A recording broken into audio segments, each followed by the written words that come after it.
This is Smallzy Surgery. Give it up for Paramore.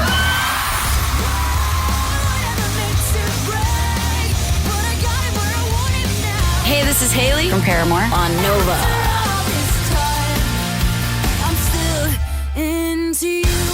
Hi, how are you? I'm great. How's life? How's things? Where in the world are you now? Oh, I'm back home. We're in Nashville for just a little bit, and it feels good. We've been gone for a long time. Oh, nice. I was in Nashville actually earlier this year. What a you know what an understated, beautiful part of the world that is like not on the for Australians at least. It's not on like the tourist sort of track, and so to get there, I was like, what a beautiful part of the world.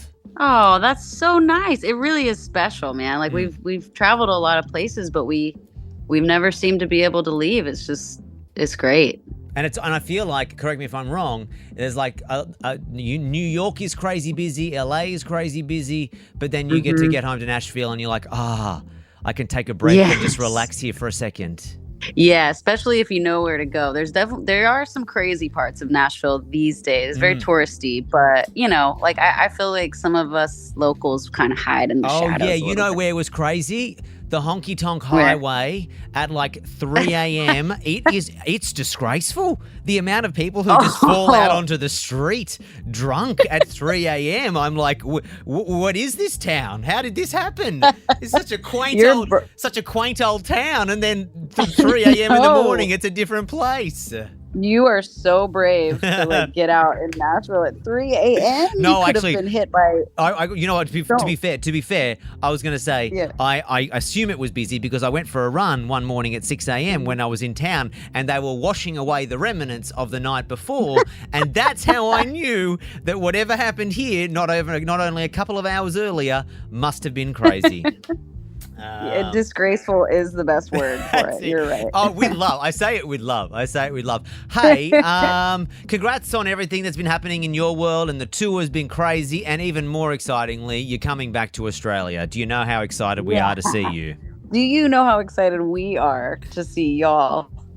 How many years has it been? Do you know off the top? It's been, the last time we were there was 2018, so it's been a lifetime. Absolutely. Things have changed so much. The trees have grown. We can't wait to see you. And what else?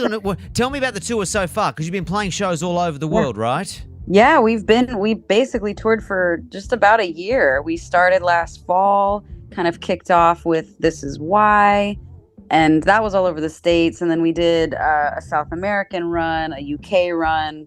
We just wrapped up a big North American run that was a very incredible and very long summer. But it just, these shows are so memorable, and like there's so much joy. Just when you think you've lost all hope in humanity, you go to a show and it feels like people are actually united in something, and it's like it's such a treat for us, like we feel very, very lucky that that's our job, like just to see people at their finest moments, like just smiling and singing and dancing. We're very spoiled. Tell me, with the amount of years you've been on the road and playing shows, how is your body holding up these days? Like, let's be honest, all of our legs don't work like they used to before. My knees hurt these days, and I'm not even old, but I just know my knees hurt. Do your knees hurt? How do you feel? Thank you. My knees are fine. My neck, on the other hand. Is that what it is? You have one of them. It's either the knees or the neck or the lower back. You don't get out. You don't get out free. You get one of them. You're so right. I mean, I hit 30 and my eyes went. I was like, well, I wear glasses now. Yep. And that is crazy. They don't tell you that, man. They don't tell you that 30 is the beginning. 30 is so young, man. Yeah. I used to think 30 was the new 20. And then no, you hit your 30s and you're like, oh God, I need to sleep a little bit longer. Oh, my eyes don't. Wait till not that I'm 40 yet, but my eyes went, and I'm going to get laser, right? And then I had an appointment the other day, and then they told me something about what happens to your eyes when you hit 40. I was like, I did not sign up for this. They were like, oh, well, you're close to 40 now. And I'm like, excuse me, wash your mouth out, number one. Number two, I was like, does that really? You get more blind the older you get. That's all I'm going to say to you, Hayley. Great. Yeah. Great. Yeah. Well, I definitely think that the best thing that we did for ourselves coming back out on the road is hiring someone to do physical therapy and like actually train, because I have been training every day now. I'm like really trying to get swole before I get to Australia. Okay, yes.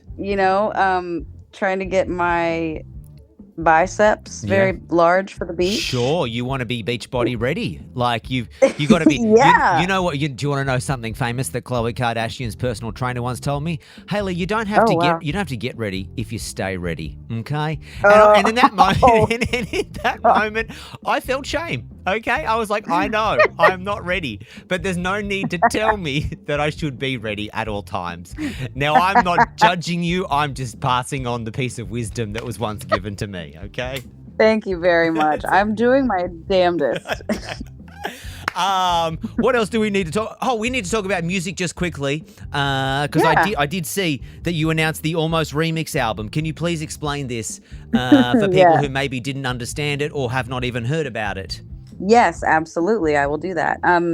We have been putting this project together for almost a year now. It is very hard. Musicians, we are famously hard to organize, and we just wanted to round up any friends that could be or that wanted to be a part of it to basically do whatever they wanted to our album. They could remix a song of their choosing. They could rewrite and reproduce the song.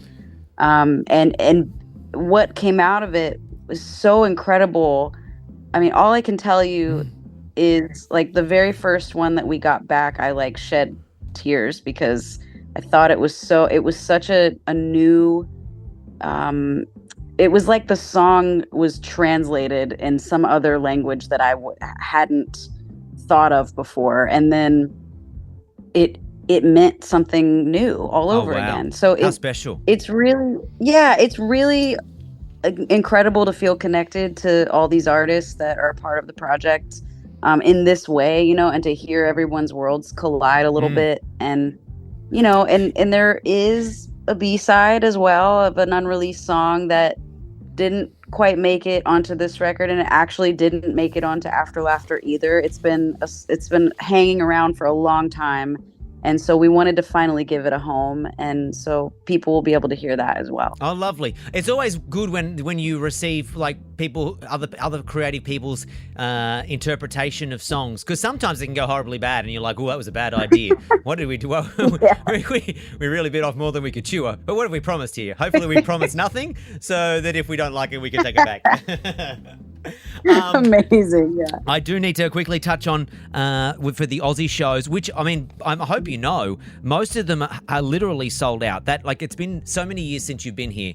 To hear that you're selling out shows on the other side of the world that still must make you feel good inside, right? It does. It really does. Especially places that are just. It's so special for us to be there. Like I can't tell you the memories that we have from touring Australia. It's just, I think the first time we went over, I had just turned 18 maybe, and I'm 34 now. I mean, we just have like a lifetime of memories there. And so, yeah, the fact that people care enough that it gets us the opportunity, the chance to come back is like, yeah, we're lucky. Will you be bringing the Misery Business fan on stage moment to Australia? That's what I've been asked to ask. Of course. Great. Of course. Great. I just want I don't want you to have any angry Aussies. If you suddenly, because when sometimes other artists, they'll travel the world and they're like, you know what, I'm done with that. Time to mix it up a little bit, and everyone's seen it on TikTok and they're like, no, we want that part here too. Yeah, we tried to get rid of Misery Business for a long time. We talked about it. How dare you? Right? How dare us? How dare you? How dare you want to creatively grow when all of us want to just live in the past, okay? We're lucky though, because people do love to get nostalgic with us, but we are so fortunate that the people that support our band are like also down to grow too, and check out new styles. So I feel like we got the best of both worlds somehow. I don't know what we did right, but people that listen to us and that come to our shows are so kind to us. Well, it is always a pleasure to have you on the show. Can't wait to get you back in Australia. You'll be here literally in just like 6 weeks from now. Last minute tickets, frontiertouring.com. Hayley, great to speak to you. It's been far too long. You Please too. don't make it so I long know. next time, okay? Okay, I'll do my best. I'll tell our team. That's lovely, and I'll tell my people too. Great to chat. Look after yourself and see you soon, okay? All right, bye, Smallzy. Smallzy Surgery. Is a Nova podcast. For more great shows like this, head to novapodcast.com.au.